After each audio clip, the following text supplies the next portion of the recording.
जय सिया राम, जय सीताराम, जय हिंद, जय भारत। आज मैं आप लोगों को ये जो नई बुक चली है उसका 3.3 का क्वेश्चन नंबर 3, 2 अंकों की संख्या के अंकों का योग 9 है। इस संख्या का 9 गुना संख्या के अंकों को पलटने से बनी संख्या का 2 गुना है। संख्या ज्ञात कीजिए। इंग्लिश मीडियम वाले देखेंगे the sum of digit of 2 digit number is 9, also 9 times this number is twice the number obtained by reversing the order of the digits, find the number। कहने का नंबर मतलब ये है, इस सवाल का पहले मतलब समझो। 2 अंकों की संख्या के अंकों का योग 9 है, इसका मतलब 2 होता है। या तो 2 अंक मानो आप x और y, और 2 अंक गिनती में कहां से चालू होते हैं वो भी मतलब है, तो 10 से चालू होते हैं। अब इसको लिखना कैसे है आप समझते जानो। तो ये है क्वेश्चन नंबर 3 का 3। हल नंबर 3 डाले देता हूं। इंग्लिश वाले लिखेंगे सॉल्व। लेट माना कि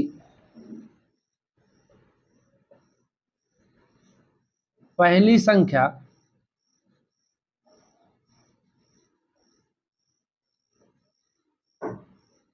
x है।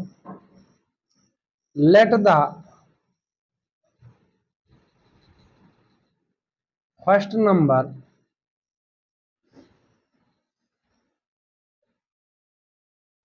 बी x तथा दूसरी संख्या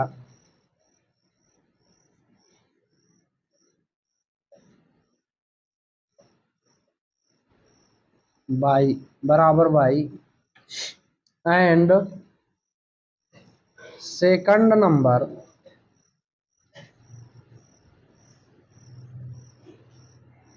इक्वल y। इतना तो इसका शुरू का लैंग्वेज हो गया है। अब यहां हम लिखेंगे प्रश्नानुसार।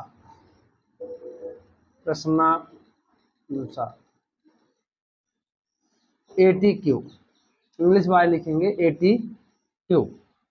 अब समझना, कहता 2 अंकों की संख्या के अंकों का योग 9 है। तो 2 अंक की संख्या हमने क्या माना, पहला x माना, दूसरा y माना। तो x प्लस y इक्वल 9। योग मतलब होता है plus. The sum of 2 digit number is 9। English में the sum of 2 digit number is 9। Sum मतलब होता है प्लस, SUM। डिजिट मतलब अंक। 2 अंकों का योग 9 है, पहला कंडीशन बन गया। अब आगे कहता है कि इस संख्या का 9 गुना संख्या के अंकों को पलटने से बनी संख्या का, है ना, also 9 times दिस नंबर। अब 2 अंक मैंने पहले बताया कि 2 अंक से आपको 2 सेंस लेना है इस सवाल में, तभी आपको समझ में आएगा। एक तो एक्स वाई, और यहां लिखेंगे 2 अंकों वाली संख्या। 2 अंकों वाली संख्या। तो 2 अंकों वाली संख्या क्या होगी, 10x प्लस वाई। हमने x जोड़ दिया, 10 2 अंक से चालू होते हैं, तो 2 डिजिट नंबर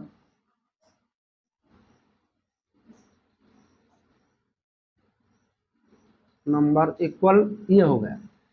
अंकों को पलटने पर, अंकों को पलटने पर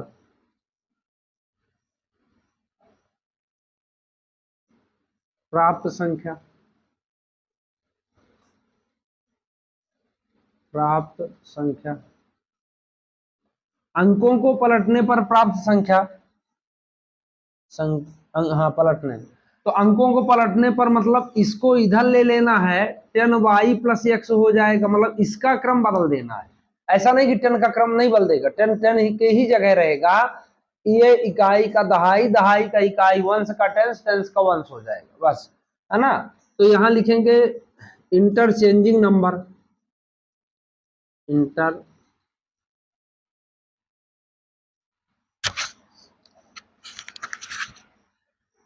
चेंजिंग नंबर।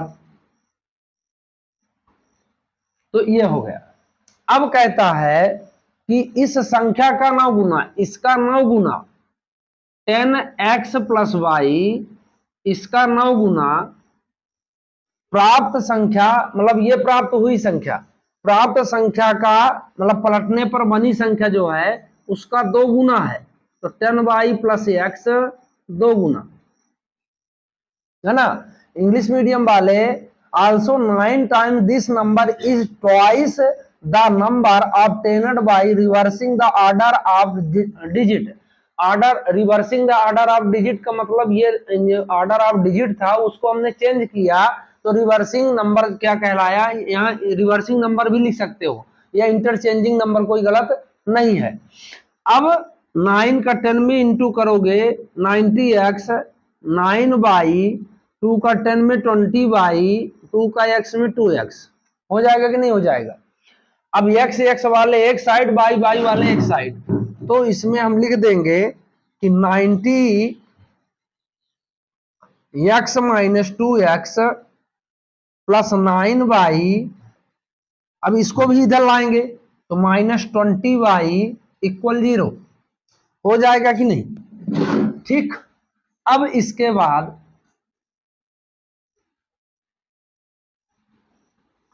ये 88x हो गया।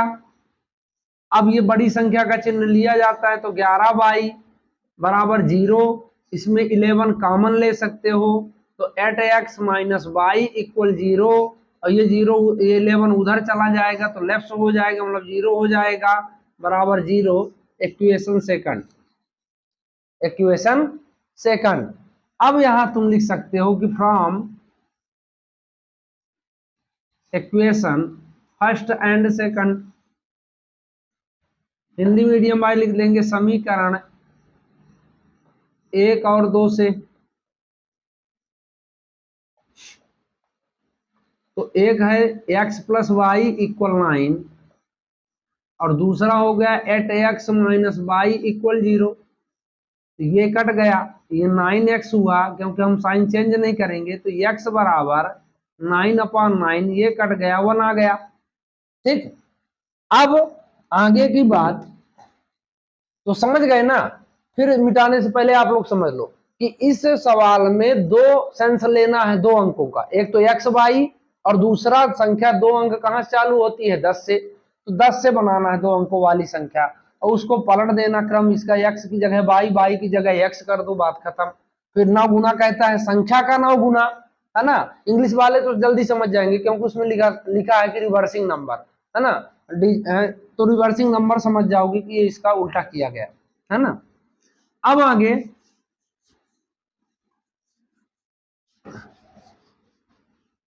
अब x का मान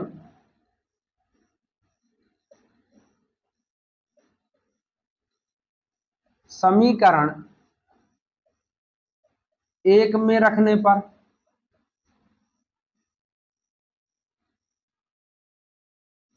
तो x प्लस वाई इक्वल 9, तो x का मान 1 हो गया तो y इक्वल 9, तो y बराबर 9 माइनस 1, तो y इक्वल कितना हो गया 8। ठीक, यहां लिख देंगे putting the value of x, English वाले लिखेंगे कि putting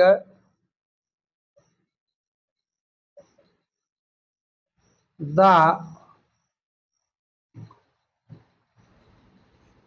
value of x in equation first. अब 2 नंबर वाली संख्या तो हमने क्या माना था, अतः संख्या बराबर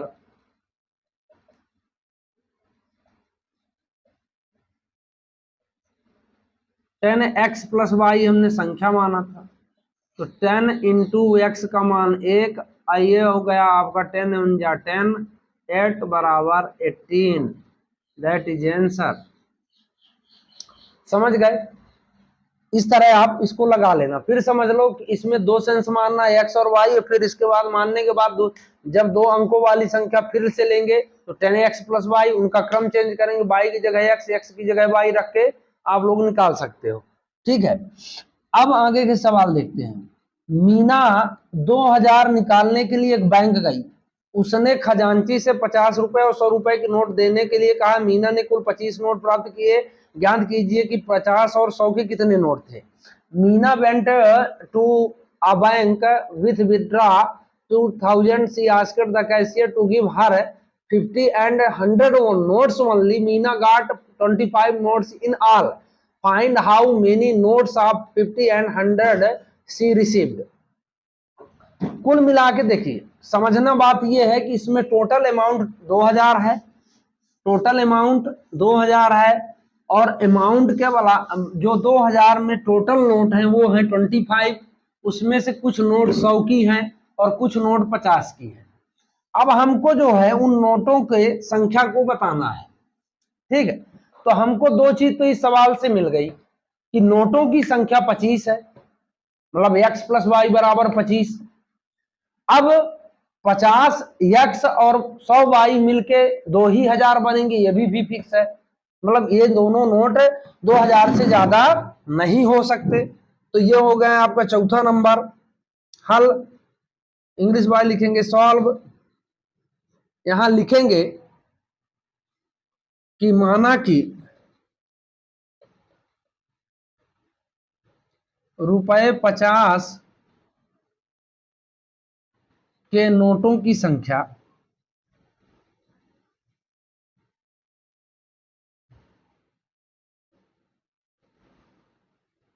बराबर x, let the number of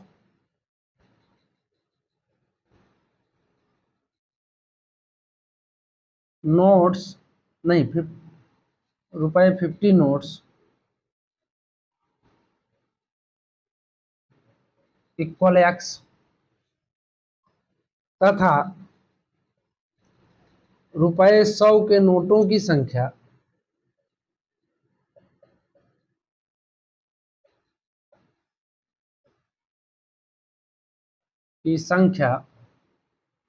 बराबर y, and number of ₹100 notes equal y। Question कहता है कि कुल नोटों की संख्या 25 है, कुल नोटों की संख्या 25 है, और मीना कितना लेके आती है कैशियर से 2000। तो कुल मिला के हम अगर यहाँ लड़के ये कंफ्यूज होते हैं कि 2000 किसको मानना है और 25 किसको मानना है। तो नोटों की संख्या को 25 मानना है, मतलब नोट जैसे हम गिने 1 2 3 4 5 इस तरह 25 है, तो नोटों की संख्या x और y हमने लिया है, और जो अमाउंट है वो 50 और 100 के नोट का है ना, वो मिला के 2000 है। तो यहां लिखेंगे हम कि प्रश्नानुसार हिंदी इंग्लिश वाले लिखेंगे 80Q x plus Y equal 25, equation first, और 50x प्लस 100y इक्वल 2000 हमने माना है। इसमें अगर 50 कॉमन लेना चाहो आप, बड़े आराम से आ सकता है, समीकरण छोटा हो जाएगा 2000, तो x प्लस 2y बराबर 2000/50, काट दो 40 आ गया, तो x प्लस 2y इक्वल 40। अगर नहीं करना चाहते तो यहां से भी निकल जाएगा, कोई दिक्कत नहीं जाएगी, पर छोटा अगर बना लोगे तो अच्छा रहेगा। समझ गए। अब यहां हम लिखते हैं समीकरण 1 और 2 से, समीकरण 1 और 2 से इंग्लिश वाई लिखेंगे from equation first and second. तो फर्स्ट कितना है x प्लस वाई इक्वल 25, दूसरा है x प्लस 2y इक्वल 40, है कि नहीं। अब मात्र साइन बदलना है, क्योंकि एक्स एक्स हमको बराबर मिल गया, ये कट गया, बड़ी संख्या का चिन्ह लिया जाता है, माइनस प्लस माइनस हुआ, 25 में घटाओगे 15 आया, ये भी बड़ी संख्या माइनस में चली गई, तो y बराबर कितना आ गया 15, y बराबर 15। अब यहां लिख देंगे y का मान समीकरण 1 में रखने पर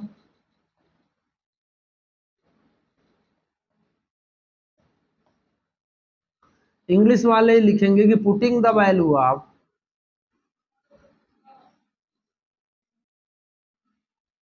the value of y in equation first.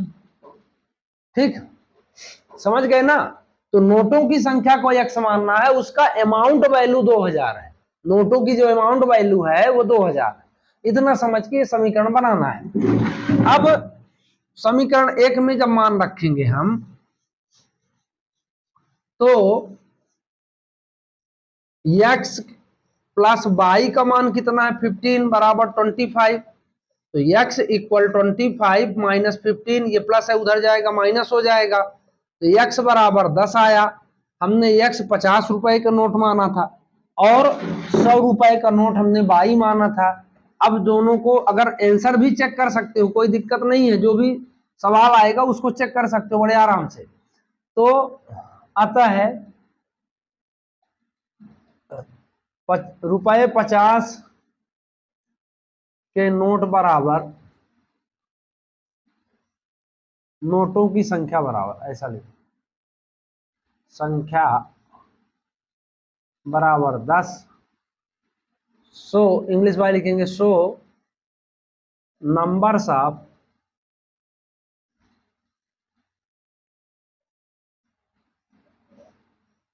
रुपए 50 नोट्स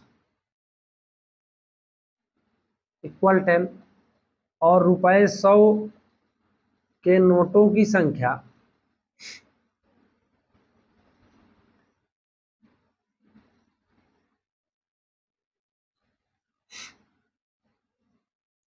बराबर 15।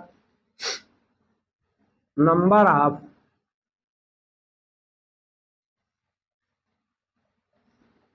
हंड्रेड नोट्स, ऐसे समझ गए बात को।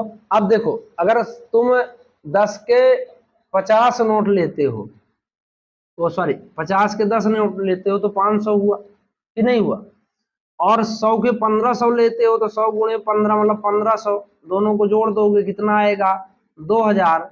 दैट इज क्लियर, मतलब ये हमारा सवाल सही है। 50 के नोट कितने आए 10, और 100 के नोट कितने आए ये। ठीक, अब आगे एक सवाल और है, आज से ये प्रश्नावली 3 खत्म हो जाएगी। अब आगे तो 5वां नंबर कहता है कि किराए पर पुस्तक देने वाली किसी पुस्तकालय का प्रथम 3 दिनों का एक नियत किराया है, उसके बाद प्रत्येक अतिरिक्त दिन एक अलग किराया रखता है। सरिता ने 7 दिनों तक एक पुस्तक रखने के लिए 27 रुपए अदा किए। मेरी बात अच्छे से समझना, इंग्लिश हिंदी दोनों मीडियम वाले।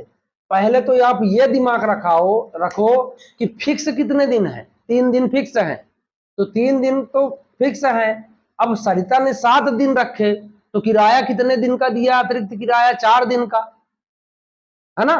तो 4 वाला मतलब हम x प्लस 4y बराबर 27 रुपए होगा, क्योंकि x तो फिक्स है 3 दिन का, उससे 10-20 जो भी लेना वो लेगा, बाकी 4 दिन का किराया उसको लग रहा है। फिर जबकि सुशी ने एक पुस्तक 5 दिनों तक रखने के लिए 21 रुपए अदा किए, तो 5 दिन में भी 3 दिन फिक्स है, उसने 2 दिन एक्स्ट्रा दिए। समझ रहे हो बात को।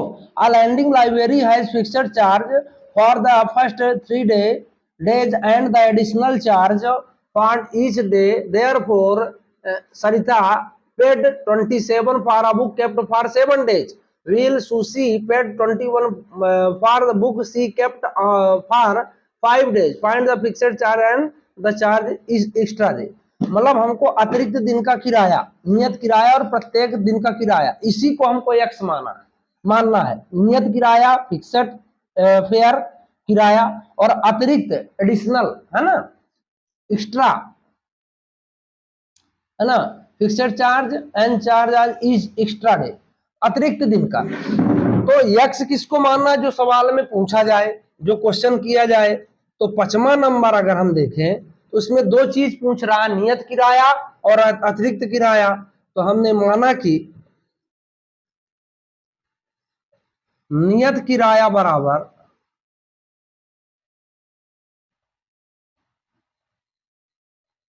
यक्स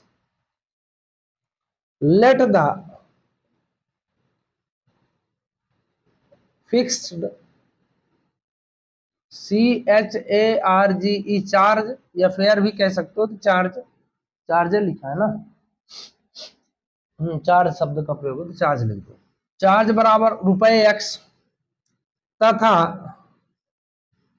अतिरिक्त दिन का किराया, अतिरिक्त दिन का किराया बराबर 22 रुपए and charge of extra days, extra day. ठीक, समझ में आई बात? या ईच एक्स्ट्रा डे कर देना, ईच एक्स्ट्रा डे 22 रुपए। अब मेरी बात समझे क्या, 3 दिन फिक्स है, 3 दिन फिक्स है, उनको बदल नहीं सकते, वो तीनों दिन दोनों में घटेंगे। सुशी और क्या नाम उसका, सरिता, सरिता दोनों में 3 दिन घटेंगे। अब सरिता 7 दिन अगर किताब रखती है तो 3 दिन तो उसके फिक्स हो गए, तो बचे कितने दिन अतिरिक्त दिन, 4, है ना। तो प्रश्नानुसार क्वेश्चन अच्छे से समझोगे 100% मेरी गारंटी सवाल बन जाएगा, और कैसे भी देगा। ATQ तो यक्स तो फिक्स है। अब जब फिक्स है तो 3 दिन 7 दिन में निकल गए सरिता के, तो कितना बचा, 4y बराबर इसने कितना दिया, 27 रुपए अदा किए, समीकरण 1।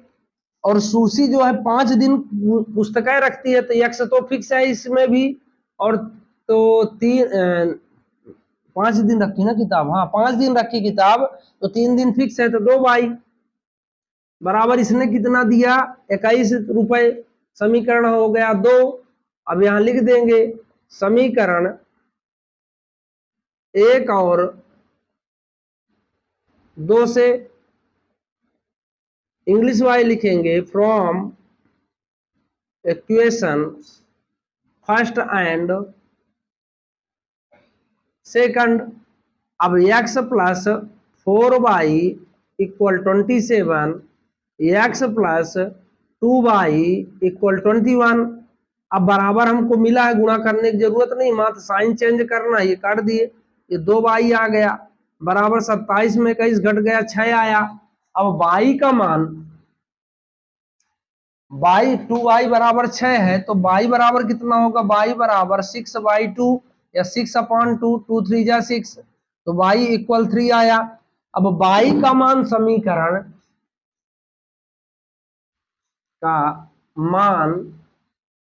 समीकरण 1 में रखने पर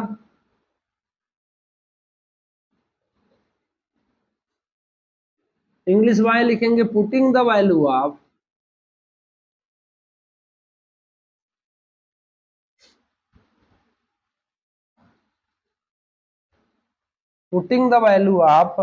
y इन इक्वेशन फर्स्ट।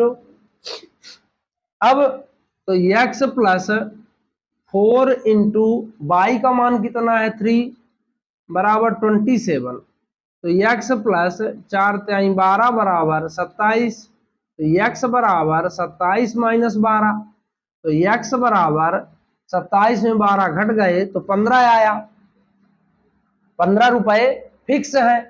तो 100 अतः नियत किराया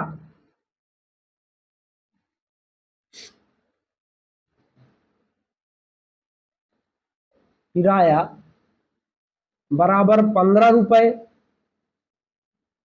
और अतिरिक्त किराया